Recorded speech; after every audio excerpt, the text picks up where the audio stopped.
नमस्कार, मी अश्विनी पुरी आणि तुम्ही पाहताय DS न्यूज 24। पावसासंदर्भात एक महत्त्वाची बातमी समोर आली आहे। राज्यामध्ये पुढील काही दिवस पावसाचा अंदाज हवामान तज्ज्ञ पंजाबराव डक यांनी वर्तवलाय। पाऊस कधी आणि किती तारखेला कुठे कोसळणार याबाबत डक यांनी हवामान अंदाज वर्तवलाय। नेमकं पंजाबराव डक काय म्हणाले बघूया। नमस्कार, मी पंजाब डक। आज आहे 13 ऑगस्ट 2026। तर आज 13 ऑगस्ट पासून राज्यात काय परिस्थिती राहणार आहे पावसाची, तर 13, 14, 15 आणि 16, 17 ऑगस्ट पर्यंत राज्यात विखुरलेल्या स्वरूपाचा भाग बदलत पाऊस पडणार आहे। सर्वदूर काही पडणार नाही म्हणून हा अंदाज सर्वप्रथम लक्षात घ्यायचा। फक्त राज्यात काही भागातच आणि काही जिल्ह्यातच पाऊस पडणार आहे आणि त्या भागाचं नाव सांगतो। राज्यामध्ये फक्त ह्या 17 ऑगस्ट पर्यंत नागपूर, भंडारा, गोंदिया, चंद्रपूर, यवतमाळ, अमरावती, अकोला, बुलढाणा, त्याच्यानंतर जळगाव, धुळे, नंदुरबार आणि मालेगाव ह्या पट्ट्यामध्ये काय होणार आहे, 2 कमी दाबाचे पट्टे आहेत। आता एक चालला आहे, परत त्याच्या पाठीमागे आणखीन एक कमी दाबाचा पट्टा आहे। ते मध्य प्रदेशकडे जात असल्यामुळं त्याच्यामुळं ते सीमालगत त्या जे जिल्हे आहेत त्याच्यामुळे त्या भागामध्ये जे महाराष्ट्राचे सीमालगतचे जिल्हे आहेत मग त्या जिल्ह्यामध्ये काय होणार आहे, 17-18 ऑगस्टपर्यंत तिकडल्या पट्ट्यामध्ये मात्र ते पाऊस जोराचा पडणार आहे, शेतात पाणी साचणारा पडणार आहे म्हणून हा अंदाज लक्षात यायचा।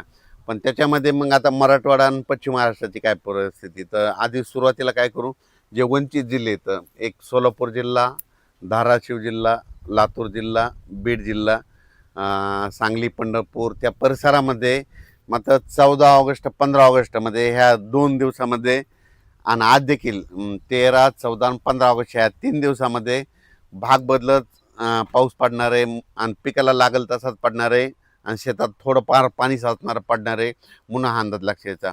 मुसळधार काही पाऊस पडणार नाही म्हणून हा त्यांनी अंदाज देखील लक्षात यायचा। पण त्यांच्याकडं म्हणजे पिकाला जीवदान ठरणारा पाऊस असा लातूर, बीड, धाराशिव, सोलापूर, पंढरपूर, अकोला, आपलं कोलकोट, मंगळवेढा, आटपाडी, सांगोला ह्या परिसरामध्ये काय होणार आहे, म्हणजे ह्या 13, 14, 15 ऑगस्टच्या दरम्यान तिकडं दररोज वेगवेगळ्या भागात पाऊस पडणार आहे, सर्वदूर काही पडणार नाही म्हणून अंदाज लक्षात यायचा। त्याच्यानंतर हा पाऊस काही काही ठिकाणी 1 तासाचा, कुठं अर्ध्या तासाचा, 22 मिनिटाचा, 10 मिनिटाचा, 5 मिनिटाचा असाच असणार आहे म्हणून हा अंदाज लक्षात यायचा। पण त्याच्यानंतर राज्यात मात्र परतीचा पाऊस धुमाकूळ घालणार आहे म्हणून हा अंदाज सोलापूर जिल्हा, लातूर जिल्हा, बीड जिल्हा, जालना, संभाजीनगर, अहिल्यानगर, सांगली, कोल्हापूर, सातारा, मानखटाव, म्हणजे मानखटावकडं तिकडं दुष्काळजन परिस्थिती आहे, म्हणजे काही तालुके असे आहेत की तिकडं पाऊस कमी पडतो, तिकडं मात्र परतीचा पाऊस पडणार आहे म्हणून हा अंदाज त्या शेतकऱ्यांनी लक्षात घ्यायचा। त्याच्यानंतर पुणे, मुंबई, इगतपुरी, संगमनेर, अकोले, नाशिक, दिंडोरी ह्या परिसरामध्ये मात्र सरी चालू राहतील आणखीन जवळपास 17 ऑगस्टपर्यंत म्हणून हा अंदाज लक्षात यायचा। आणि त्याच्यानंतर मुंबईला देखील सरी येत राहतील म्हणून मुंबईकरांनी देखील अंदाज लक्षात यायचा। पण जास्त पाऊस सगळ्यात जास्त भंडारा, गोंदिया, चंद्रपूर, यवतमाळ, अमरावती, मोर्शी त्या परिसरामध्ये, अचलपूर, दर्यापूर, त्याच्यानंतर परतवाडा, आकोट, अकोला, त्याच्यानंतर इकडं शेगाव, खामगाव, त्याच्यानंतर जळगाव, जामोद घाटाच्या खाली नांदुरा, मलकापूर, त्याच्यानंतर जळगाव, रावेर, त्याच्यानंतर इकडं धुळे, नंदुरबार ह्या पट्ट्यामध्येच काय होणार, मोठा पाऊस पडणार आहे, शेतात पाणी साचणार पडणार आहे म्हणून हा अंदाज लक्षात यायचा। काही ठिकाणी वड्याला पाणी देखील येणार आहे म्हणून हा अंदाज देखील त्यांनी लक्षात यायचा। आणि मराठवाड्यात मात्र परभणी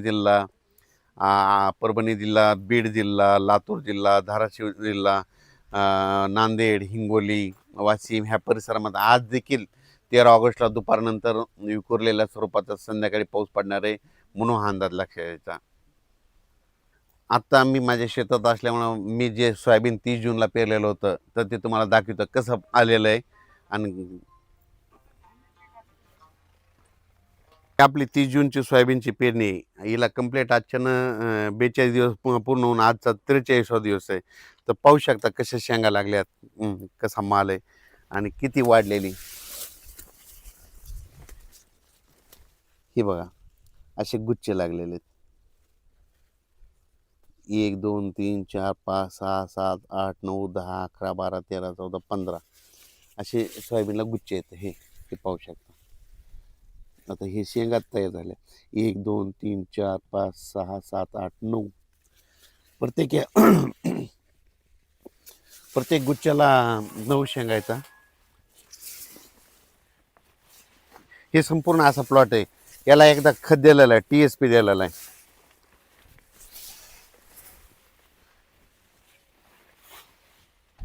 TSP खत द्याला, तणनाशकाची एकदा फवारणी केलेली, कीटकनाशक 2दा मारलेलं आहे. आणि हे गेल्या 3 वर्षापासून हीच व्हरायटी करतो. यावर्षी देखील केलेली. यावर्षी वाटते की विक्रम ॲव्हरेज येईल, कारण की 17 एकर असाच प्लॉट आहे जबरदस्त.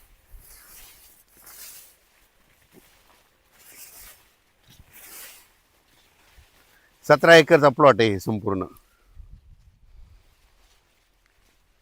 आता हे सोयाबीन निघाल्याच्या नंतर लगेच आम्ही त्याच्या हरभरा करतो.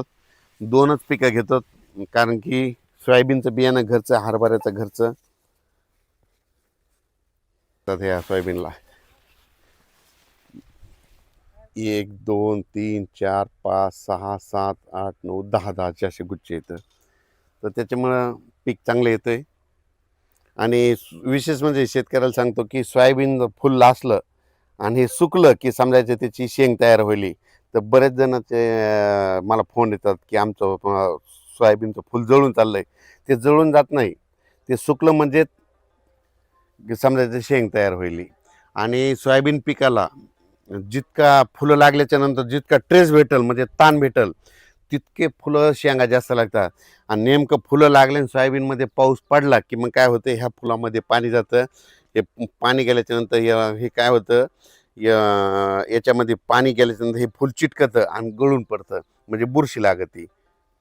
त्याच्यामुळं जितका ट्रेस भेटेल, ऊन जितकं चांगलं राहील, तितकं सोयाबीनला उतार चांगला येतं. ह्या सोयाबीनला एकदा खत दिलेलं आहे, 2दा, एकदा तणनाशक मारलं आणि 2दा कीटकनाशक मारलं. आणि ज्यावेळेस आणखीन शेंगा लागतील, तुम्हाला आणखीन लगेच 50-60व्या दिवशी परत पुन्हा त्याचा हिडो दिला जाईल. तर हे पाहू शकता केवढे पान आहेत ह्या सोयाबीनच्या.